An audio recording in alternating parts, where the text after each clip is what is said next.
Salve, bom dia!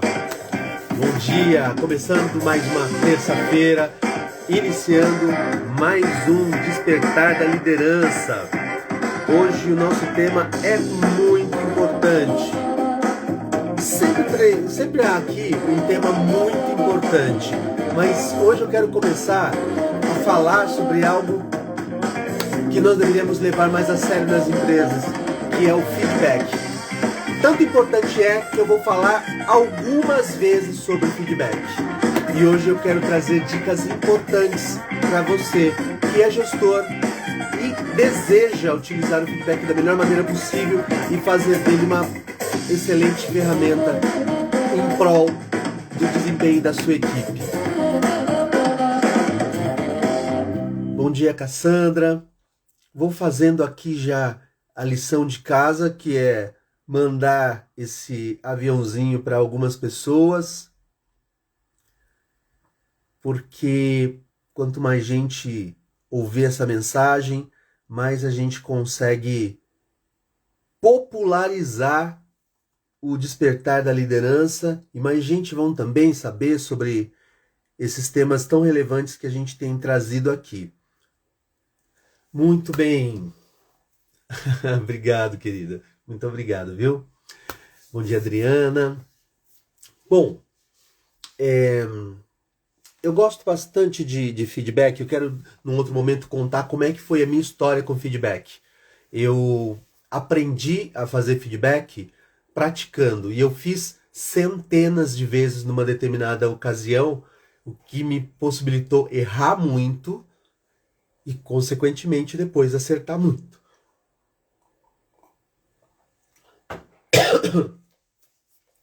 Então, mas eu vou deixar isso para um outro dia. Hoje eu quero começar falando sobre o fato de que feedback, gente, é uma das mais poderosas ferramentas de gestão. É uma das ferramentas mais poderosas que o gestor tem à sua disposição em prol do desenvolvimento da sua equipe.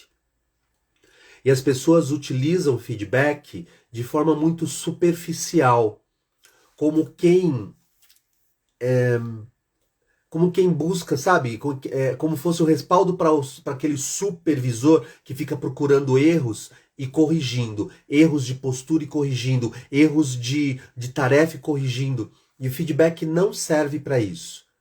Isso é o que de mais básico pode ser compreendido como utilidade para o feedback e é uma compreensão torpe.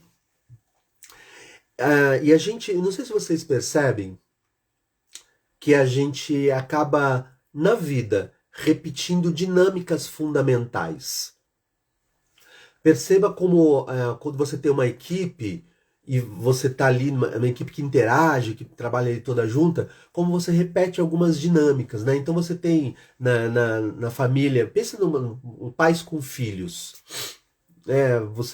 Se você tem 2 ou mais filhos, você chega em casa e aí um filho vem e entrega o outro, fala, não, porque fulano fez não sei o que, tal, tal, tal, tal. E na mesma hora, aquele pai, aquela mãe, não gostando daquilo que ouviu, é tomado por uma postura rígida e já se dirige para o filho e toma uma atitude com relação àquilo, dá uma bronca. Ou porque não gostou, ou porque, se ele não fizer desta forma, a autoridade dele estará ameaçada.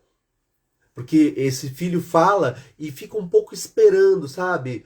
Que atitude que ele vai ter em relação a isso? E a pessoa se sente compelida a tomar uma ação em prol daquilo. E aí ele acaba dando bronca naquele filho a respeito de algo que ele nem viu acontecer.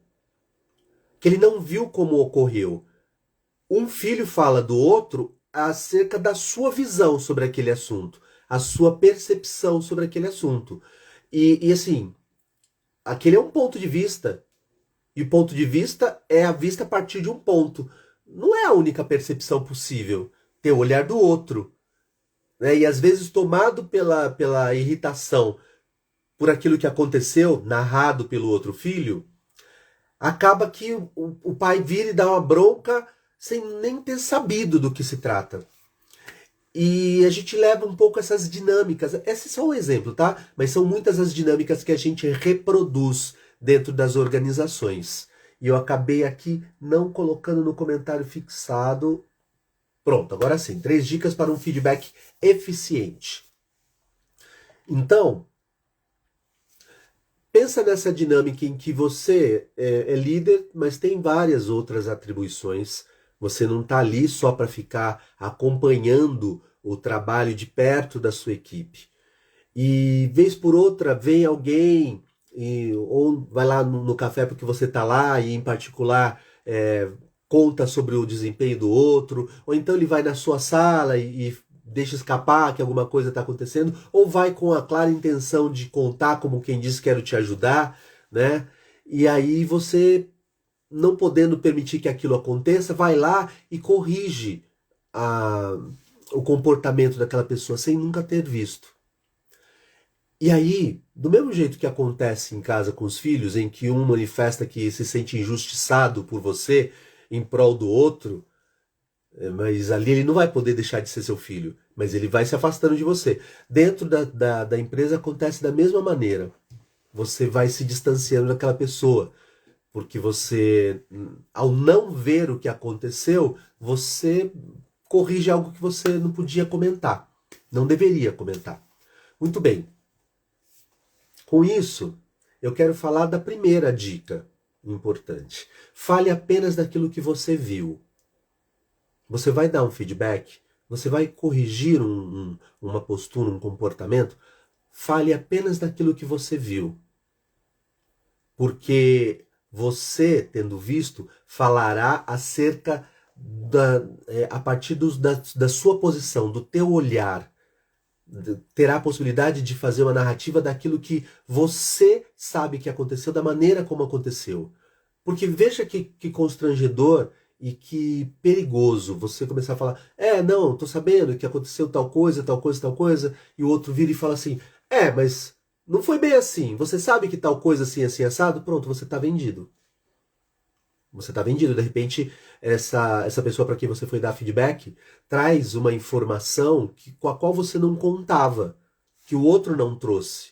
Não trouxe porque não viu, não trouxe porque essa informação não o favorecia e ele não te contou.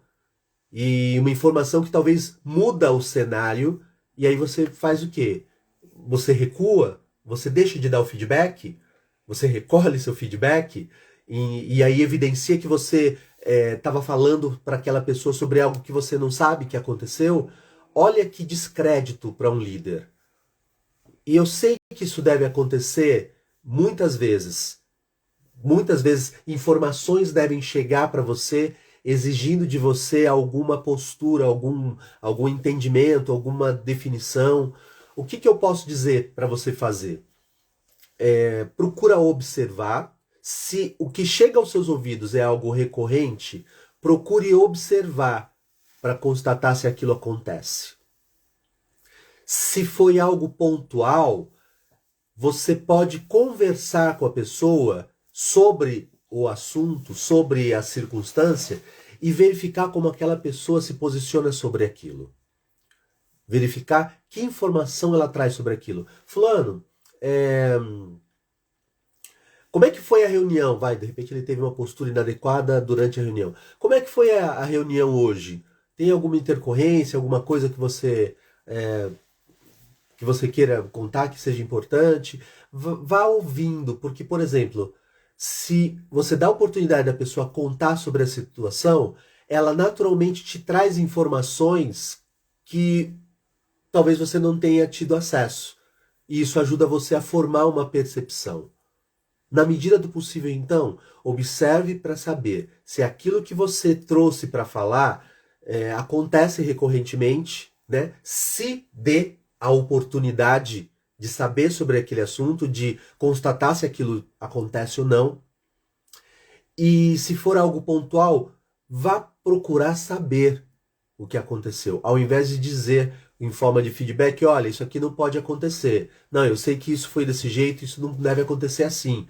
Então, evite assumir para si uma narrativa que você não viu acontecer. Isso é perigoso, tá? Essa é a primeira dica. Segunda dica, fale apenas sobre comportamento. A comunicação, o processo de construção, né, da nossa capacidade de se comunicar, envolve uma cada vez mais rápida capacidade de interpretação daquilo que a gente vê. Porque quando a gente interpreta o que a gente vê, a gente rapidamente dá um sentido para aquilo, confere um sentido, aquele sentido vira para nós uma verdade e a gente trabalha com aquela verdade. A gente começa então a utilizar. Porque eu preciso acreditar em alguma coisa. Quando eu olho para situações, eu preciso entendê-la de alguma forma. Porque senão eu não sei como agir com relação a ela. A gente interpreta as situações para saber como agir com cada uma das situações. A gente interpreta situações num cenário familiar, social, político, né, profissional. A gente interpreta comportamentos do outro, porque só quando eu sei qual a intenção, quando eu confiro intenção ao que o outro fez, é que eu sei como agir com relação àquilo. Antes de conferir intenção, em geral eu não sei o que fazer com aquilo. Eu não sei como me posicionar. Pensa se você já não viu situações em que você teve lá alguma situação, um comportamento do outro, e você fala: e aí, fulano, o que você acha disso? Eu não sei o que pensar sobre isso. Eu não sei o que pensar. Você não conseguiu interpretar aquela situação, você não tem um posicionamento, você não tem uma opinião sobre aquilo. Então, o seu posicionamento depende de uma interpretação. E isso, para o feedback, pode ser uma armadilha. Porque quais são os elementos que você utiliza para interpretar uma situação? O seu filtro pessoal. O seu filtro baseado nas suas experiências, baseado nas crenças que você tem, nos valores que você tem. Então, se você interpreta o comportamento do outro com as suas crenças, com as suas experiências, você pode conferir àquele comportamento um sentido que o outro não deu. Um sentido, um significado que o outro não intencionou fazer. Do que eu estou falando, né? A segunda dica é: fale apenas sobre o comportamento. Fale apenas sobre o comportamento. Isso significa que é falar sobre o que você viu separado do julgamento. Apartado do julgamento, do significado que aquilo tem. Sérgio, mas como é que eu vou fazer então? Eu preciso conferir um sentido para eu poder saber como agir com aquilo. Você vai olhar para causa e efeito. Então, qual foi o comportamento que a pessoa teve? E comportamento é aquilo que qualquer pessoa que tenha estado diante da situação possa ver da mesma forma. Então imagina uma pessoa que se aproximou de uma cadeira e sentou. Qualquer pessoa que já tenha visto uma cadeira, que conheça uma cadeira, que tenha visto a cena, pode ver: fulano chegou próximo da cadeira e sentou. Agora eu posso dizer assim: fulano, você estava aborrecido quando você sentou naquela cadeira, porque talvez você olhou a expressão da pessoa e intuiu, concluiu que aquela expressão ao sentar na cadeira é uma expressão de aborrecimento. Será que todo mundo conseguiria perceber esse aborrecimento ou foi uma interpretação sua? Compreende? Então, a gente se limita a falar sobre o comportamento e utilizando essa lógica da causa e efeito. Então, ele teve tal comportamento que resultou nisso aqui. Então, eu vou pensar no comportamento que aquela pessoa teve e no resultado que aquele comportamento provocou. O que aquele comportamento causou? Foi positivo? Foi negativo? De que forma que o que desencadeou aquele resultado e como esse resultado foi bom ou ruim para a empresa? É sobre isso que a gente vai falar. Então, pensa, isso que eu tenho para dizer para a pessoa, esse feedback que eu vou dar para essa pessoa, é sobre algo que eu vi, que é a primeira pergunta lá, né? A primeira dica. Ótimo. E esse feedback que eu vou dar para a pessoa é sobre algo que qualquer pessoa poderia ter visto? qualquer pessoa presente poderia ter visto, teria tido a mesma interpretação. Sérgio, tá óbvio que ele estava irritado, é óbvio que ele quis prejudicar o outro, é natural, é evidente que ele fez isso com tal intenção. Então, é evidente para você? Com o seu filtro, com o seu olhar de mundo, né? Com a sua visão de mundo, você conseguiu enxergar isso. Você vai falar, por exemplo, ó, fulano, hoje cedo, na reunião, você disse para aquelas pessoas que o trabalho delas não é bom e que muitas vezes ele atrapalha o nosso. Você disse textualmente. Qualquer pessoa que estivesse presente poderia ouvir aquela pessoa dizer isso, porque foram as palavras dela e você está reproduzindo as palavras dela. Então você vai falar sobre aquilo que você a ouviu dizer. De preferência, utilize as mesmas palavras para que ela se reconheça tendo dito. E então você vai dizer qual é que é o impacto que aquilo causou. Tá, e aquilo, ó, você disse que o trabalho daquelas pessoas não é bom e que isso está prejudicando o nosso trabalho. E como resultado, agora aquelas pessoas se manifestaram de forma a não querer mais colaborar com a gente. Disseram, olha, então agora vocês se viram.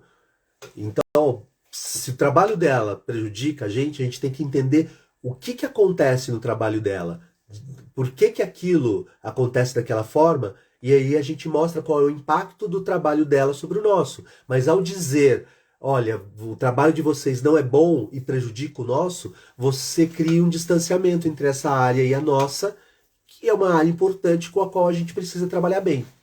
Veja, eu falei só sobre o comportamento e expus o impacto que aquele comportamento causou. Porque isso muitas vezes não fica claro para a pessoa. E eu vou falar disso num outro momento, na outra live sobre feedback, que é separar a intenção da pessoa.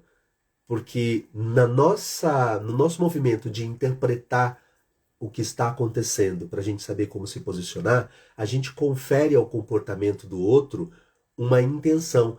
E às vezes essa intenção é aquela que nós enxergamos e o outro não teve essa intenção. Né? Quando eu falo assim, você foi maldoso quando você falou tal coisa.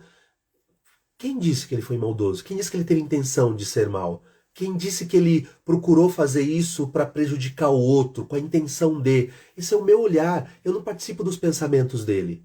Eu não posso afirmar qual foi a intenção da pessoa. Entende por que eu preciso falar só sobre comportamento? Porque quando eu vou para além do comportamento e eu vou fazer um julgamento, eu vou atribuir significado àquele comportamento, eu farei isso com base no meu olhar. E eu não entendo o que passa por detrás desse comportamento. Eu não sei o que motivou aquele comportamento. Eu posso falar para ele sobre o que este comportamento causou. Isso eu posso falar. Mas eu não posso dizer qual foi a intenção. Olha o que você fez, você teve a intenção de. Eu não posso fazer isso. Não faz sentido. E quando eu digo para o outro que ele teve uma intenção, afirmo que ele teve uma intenção que ele pode não ter tido, eu abro brecha para um conflito. Porque ele vai querer me provar que ele não teve a intenção, que não foi isso, que ele não fez dessa maneira, que não era desse jeito. E veja, o objetivo, o conteúdo do feedback se perdeu. Criei um conflito e aí ele passa a se defender de mim e eu passo a acusá-lo. A intenção é acusá-lo? Não, a intenção é validar a minha fala. Só que, na prática, a insistência em validar a minha fala, em validar o meu olhar, é lido por ele como uma acusação. Então ele passa a se defender de uma acusação. Veja se você, líder, já não passou por uma situação como essa.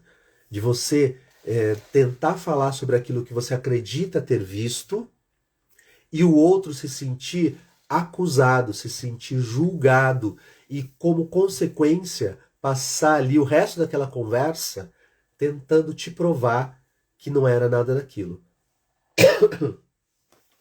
Se cada feedback seu for carregado de julgamento, você não só não conseguirá terminar de dizer, transmitir a sua mensagem sobre aquilo que você quer que se corrija, você não conseguirá dizer o que exatamente você espera que se corrija, não conseguirá terminar sua mensagem e você vai passar boa parte do tempo em conflito com a sua equipe. E você não poderá contar com essas pessoas. Você não vai construir uma relação de confiança com essas pessoas. Você não conseguirá que essas pessoas façam mais do que o mínimo para entregar o trabalho deles. E, e isso vai virar um problema para você. Porque chega um momento da relação, seja ela de que natureza for, que eu faço o possível para preservá-la. Mas tendo diferentes episódios de ataques à minha intenção, eu passo a não querer mais fazer nada para preservar essa relação. Então, e você já viu que algumas vezes você tem funcionários que parecem não fazer de propósito, eles deixam de fazer, eles falam, então chega um momento a partir do qual as pessoas de verdade começam a fazer com intenção.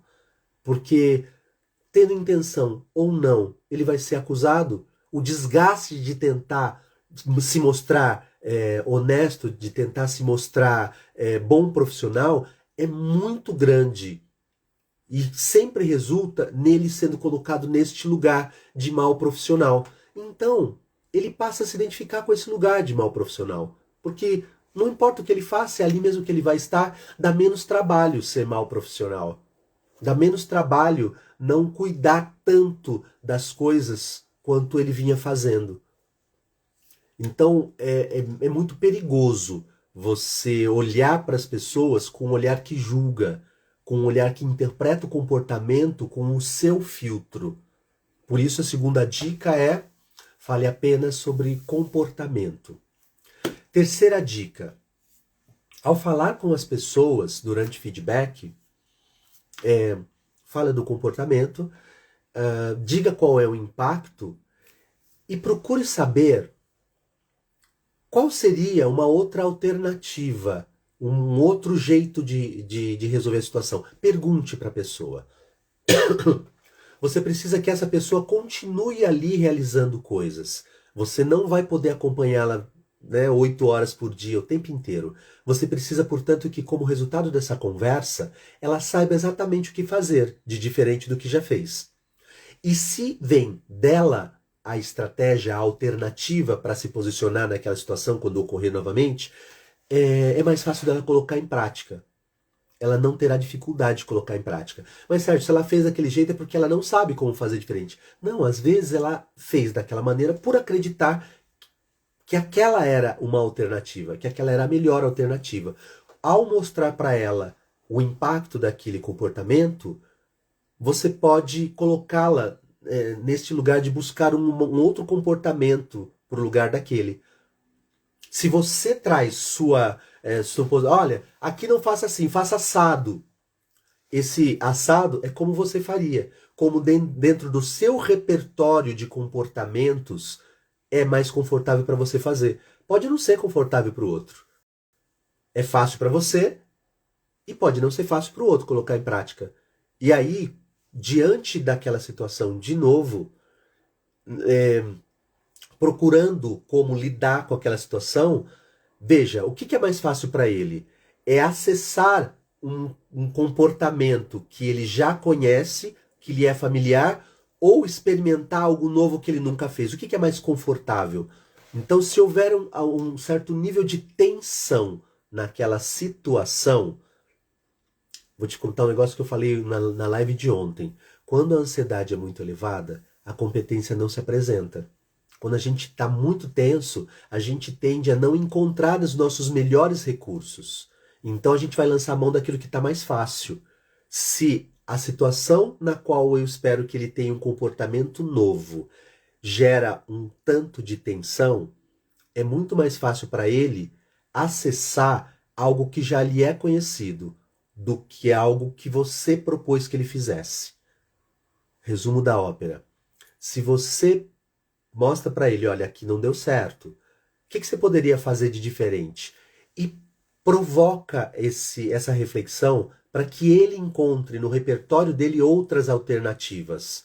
Porque no momento de ter de novo um comportamento, uma atitude, uma resposta àquela situação, ele lembrará, porque faz parte também do repertório dele, que ele precisa ter um outro comportamento, uma outra postura, que veio dele, porque foi ele quem propôs. É diferente de quando a gente vai lá e quer determinar uma nova forma do outro agir. Uma nova forma com base no que pra gente é natural, mas pode não ser natural pro outro. E o outro vai ter dificuldade. Sério, mas é óbvio, é tão fácil. Então é fácil para você, pro outro pode não ser. Caso, e em último caso, a pessoa não tenha uma estratégia, um comportamento, uma atitude para aquele lugar, aí sim, e essa é uma quarta dica, né? Propõe alternativas. Olha, aqui, que tal se você, nessa situação, fizer dessa forma? Porque dessa forma a gente vai conseguir esse resultado, a gente pode conseguir esse outro resultado. Se a gente fizer dessa maneira, a gente tem essas possibilidades. Apresenta. Quando ele não conseguir chegar sozinho a uma estratégia alternativa, você propõe algo para ele. Porque ao dizer para ele, por que nesse último caso você propõe? Porque ao dizer para ele, não, este não é um jeito de fazer, porque traz um resultado ruim para nós, você tira dele a convicção do como fazer. Você falou, olha, não faça desse jeito. Ai meu Deus, o que eu faço agora? Né? Precisa colocar alguma coisa no lugar. Se ele naturalmente não consegue pensar numa estratégia para colocar no lugar, quando essa situação se apresentar novamente, ele não saberá como agir. Ele não saberá o que fazer. Então, já que você está tirando dele a convicção de que estava fazendo da maneira correta, ajude-o a encontrar uma outra alternativa. Se ele não conseguir encontrar sozinho uma outra alternativa, uma outra estratégia, então você pode propor para ele alternativas. De preferência mais de uma, porque ele vai colocar em prática aquela com a qual ele se identificar mais. E você pode ajudá-lo a experimentar essa estratégia de uma primeira vez, porque isso tem a ver com o seu papel de gestor. A gente orienta as pessoas e conta que elas conseguirão colocar em prática, mas na possibilidade delas não conseguirem, a gente apoia. A gente orienta e acompanha para que essa pessoa consiga, então, evoluir daquele momento em que ela errou. Que ela consiga colocar em prática algo novo, suportado por você, para que ela tenha a certeza de que ela não vai errar. Porque, gente, ninguém sai de casa para provocar acidente. Ninguém sai de casa com essa intenção. Hoje eu vou bater o carro, vou provocar um acidente. Hoje eu vou sair de casa porque eu quero errar no trabalho. Eu quero cometer um erro, eu quero ser mal visto pelo meu gestor. Ninguém quer. Então ele quer acertar. Ele quer acertar. Então, ao dizer para ele que um caminho não vai levá-lo para um bom lugar, é importante que ele saia dessa conversa sabendo qual o caminho que vai levá-lo para um bom lugar. Se no repertório dele não há essa alternativa, não há possibilidades, ainda assim ele precisará sair dessa conversa com alternativas, porque aquela situação que você deu feedback deve voltar a se repetir e ele vai precisar saber como lidar com essa situação. Então, nesse caso, você pode propor. Se você percebe o quanto para ele pode ser difícil colocar aquilo em prática, acompanha. Esse é o valor do feedback. É para isso que serve, para a gente desenvolver as pessoas. Não se resume a corrigir erros. Corrigir, dizer está errado, faça diferente, como coisa que a pessoa fez errado porque quis e ela tinha a possibilidade de fazer correto. Tirei o errado, ele agora vai fazer o que é certo. As pessoas, em geral, fazem o que fazem por acreditar que estão fazendo o melhor que elas podem fazer. Via de regra, é isso que acontece. Muito bem. Eu vou falar novamente, vou falar outras vezes sobre feedback, porque feedback é um assunto extenso, profundo, vasto, tem muitas nuances e a gente pode olhar muitas camadas do feedback. Já aconteceu em empresas dar 24 horas de treinamento de feedback. Assim, a gente fez em etapas, porque é extenso, a gente vai construindo longamente. Então tem muito assunto para falar sobre feedback aqui, mas eu queria, a princípio, começar falando dessas dicas, porque são importantes para construir o seu feedback, ok? Muito bem, me despeço aqui de vocês. Muito obrigado pelo tempo, muito obrigado Obrigado, Fátima. Muito obrigado pela disposição em acompanhar. Espero que ajude você na sua prática do feedback com a sua equipe. Nos vemos amanhã. Até!